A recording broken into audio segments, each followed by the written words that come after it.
सनातन ज्ञान गंगा, एक कदम परमार्थ की ओर। हरि ओम नमस्ते रुद्रमन्यव उतो तैखवे नमः बाहुव्याम उतते नमो नमः। सभी को जय श्री राधे, जय श्री श्याम। आप सभी का स्वागत है एक बार पुनः हमारे यूट्यूब चैनल सनातन ज्ञान गंगा में। जैसे कि आप सभी को ज्ञात है कि इस समय हम वास्तु के विषय पर वीडियो बना रहे हैं।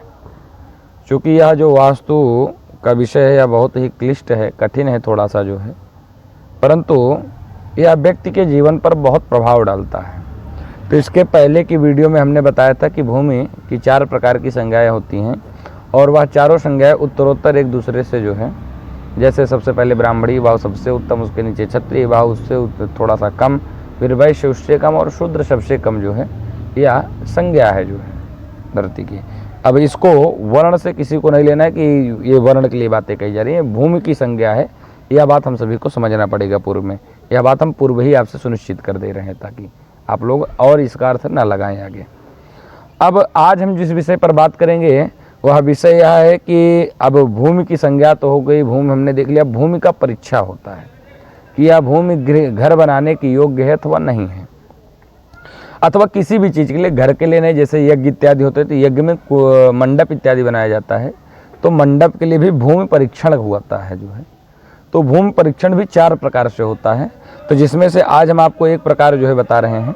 आगे आने वाली वीडियो में और भी 3 प्रकार जो इसके बचे रहेंगे हम आपको धीरे धीरे करके सभी चीज़ बताएंगे। और यदि आपको हमारी वीडियो पसंद आती तो आप सभी लोग नीचे आप हमारे चैनल को सब्सक्राइब जरूर कीजिएगा और नीचे आप जिस विषय पर भी वीडियो चाहते हैं आप कमेंट में ज़रूर लिखिएगा जो है। तो भूमि परीक्षण कैसे किया जाता है यह बात आज हम लोग देखने वाले थे कि भूमि का परीक्षण कैसे करें जो है ना। तो भूमि के परीक्षण के लिए सबसे पहले जो विधि बताई गई है, तो सबसे पहली विधा यह है कि भूमि को जो है सबसे पहले 1 हाथ गहरा गड्ढा खोदना चाहिए जो है, और 1 हाथ कम से कम इतना जो है जिसमें आपका इतना हाथ चला जाए उसको खोदना चाहिए। और खोदने के बाद उसमें से सारी मिट्टी आपने बाहर निकाल दी और उसके बाद पुनः उसको भरना है उस गड्ढे को। पहला विधा यही है कि उस गड्ढे को पुनः भरना। जब आप घर लेने कहीं भी जाइए तो आप सबसे पहले आप भूमि का परीक्षण इस प्रकार कर सकते हैं। देखिए, जैसे आप किसी कन्या को देखने जाते हैं, वर को देखने जाते हैं, तो उसमें भी गुण दोष का चिंतन आप करते हैं। ऐसे ही घर आपके रहने के लिए, जीवन भर रहने के लिए एक जो है स्थान है, आवास है जो है, तो इसका विचार भी आपको करना पड़ेगा जो है कि वह हमारे लिए भूमि उचित है या नहीं है। जैसे आपको डॉक्टर ने बता दिया कि आपके लिए उचित नहीं है या उचित नहीं, तो आप उसका त्याग कर देते हैं।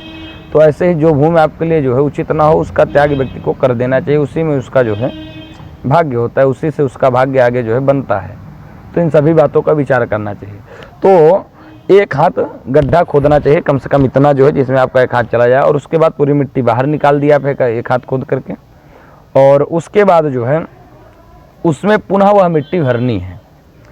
अब जब आप मिट्टी भरते हैं जो है, तो यदि मिट्टी जो है बराबर भर जाती है, जितना आपने निकाला गड्ढा पूरा आराम से एकदम भूमि के समतल पर आ जाता है, तो वह सबसे मध्यम भूमि कही गई है, वह मध्यम भूमि है, उस पर आप घर बना सकते हैं। वह आपके लिए अवश्य ही फलदायी होगी जो है। और दूसरी विधा यह है कि अब जो है जब आपने पुनः मान लीजिए मिट्टी भर रहे हैं आप, और मिट्टी भरते समय जो है कि मिट्टी कम पड़ गई जो है, तो वह भूमि उचित नहीं, अच्छी नहीं है। और तीसरा यह है, सबसे उत्तम भूमि उसे कहा जाता है, जब आपने मिट्टी भरी फिर भी मिट्टी थोड़ी मोड़ी बची रह गई जो है, तो सबसे उत्तम भूमि वही होती है। वह घर बनाने के लिए सबसे उचित स्थान है, आप वहाँ पर जो है घर बना सकते हैं जो है। और उसके बाद जो है अब आगे जैसे दूसरा विधा आपको बता रहे हैं इसी भूमि परीक्षण का ही जो है दूसरी विधा यह है कि मान लीजिए जैसे यज्ञ कुंड मंडप इत्यादि कोई बना रहा है, तो भूमि परीक्षण, घर का भी भूमि परीक्षण हो रहा है। तो भूमि परीक्षण में सबसे पहले यह करना चाहिए, कहा है कि ततो भूमि परीक्षेत शास्त्र ज्ञान विशारद, यह शास्त्रों का वचन है जो है। तब जो है भूमि का परीक्षण करना चाहिए, जो शास्त्र ज्ञान में विशारद हैं ऐसे लोगों को ले जा करके जो है भूमि का परीक्षण करना चाहिए जो है। तो जैसे मान लीजिए आप यज्ञ मंडप इत्यादि बना रहे हैं, तो यज्ञ मंडप इत्यादि में जो है सोमवार, शुक्रवार, बुधवार और गुरुवार, इन 4 वारों को लेकर के, इन 4 वारों में जो है रिक्तादि जो निंदित तिथियां हैं उनको त्याग कर देना चाहिए। व्यतिपात जो इत्यादि जो है, जो अशुभ योग हैं उनको छोड़ देना चाहिए। और जिस दिन शुभ योग हो, अच्छा दिन हो, उस दिन 5 ब्राह्मणों को, 5 ब्राह्मण, 2 ब्राह्मण, 1 ब्राह्मण, 3 ब्राह्मण, जितने आपसे हो सके, जितना आपका सामर्थ्य ले जा करके सर्वप्रथम जो है, चाहे वह यज्ञ मंडप की भूमि हो तो घर बनाने के लिए भूमि आप बना रहे हो, तो दोनों जगहों पर जो है कम से कम 1 ब्राह्मण 2 ब्राह्मण आप लेकर के जाइए जो है। उसके बाद उस स्थान पर जो है सर्वप्रथम गणेश पूजन, माता गणेश गौरी का पूजन कीजिए, कलश का पूजन कीजिए। उसके बाद पूर्णाहवाचन इत्यादि तक की जो क्रिया हैं वह ब्राह्मण देवता संपन्न कराएं। उसके बाद जो है पुनः वहाँ पर एक गड्ढा खोदना है, सूर्यास्त के समय एक गड्ढा खोदना है और उसको जल से भर देना है। वह गड्ढा भी जो है कम से कम इतना रहेगा, आधे हाथ का जो है रहेगा, और उसके बाद उसमें जल से उसको भर देना है।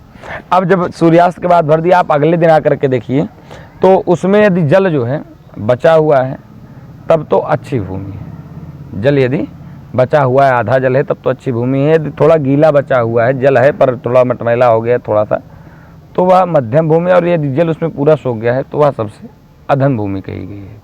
इसी प्रकार यज्ञ भूमि में भी यही विचार किया जाता है।